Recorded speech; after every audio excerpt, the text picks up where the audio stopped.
Corona से पूरी दुनिया और देश हलकान है। इसका कहर बढ़ता जा रहा है और अब एक मीडिया जगत से बुरी खबर आ रही है कि मशहूर एंकर रोहित सरदाना को भी कोरोना ने ले लिया। वो लंबे समय से कोरोना पॉजिटिव थे, उनका इलाज चल रहा था, बचाने की कोशिश की जा रही थी, लेकिन अंततः डॉक्टर उन्हें नहीं बचा पाए। तात्कालिक कारण हार्ट अटैक बताया जा रहा है।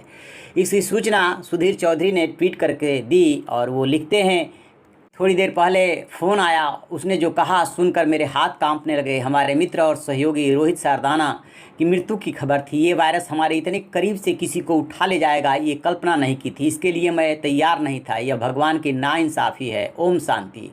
इसी तरीके से वरिष्ठ पत्रकार राजदीप सरदेसाई ने भी रोहित सरदाना की मौत की जानकारी दी। उन्होंने ट्विटर पर श्रद्धांजलि देते हुए कहा, दोस्तों, बेहद दुखद खबर है।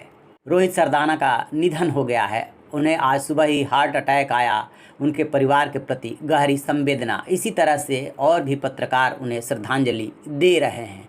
आपको बता दें कि इस कोरोना ने न जाने कितने को ले लिया और हर समय ये डर लगा रहता है कि अगली सूचना किसकी आ रही होगी। जैसे ही सोशल मीडिया, फेसबुक, ट्विटर खोलते हैं, किसी न किसी की मौत की खबर मिलती है। इस समय इतना कोरोना का प्रकोप है कि अस्पतालों में अव्यवस्था है, इलाज नहीं मिल पा रही है। जिसको इलाज मिल रहा है उसको बचाया नहीं जा पा रहा है। रोज़ जो आंकड़ा है मौत का वो बढ़ता ही जा रहा है। पता ही नहीं चल रहा है कि आखिरकार इसका कहर कब और कहां जा कर के थमेगा। तो आप रहिए बेखबर, देखते रहिए इन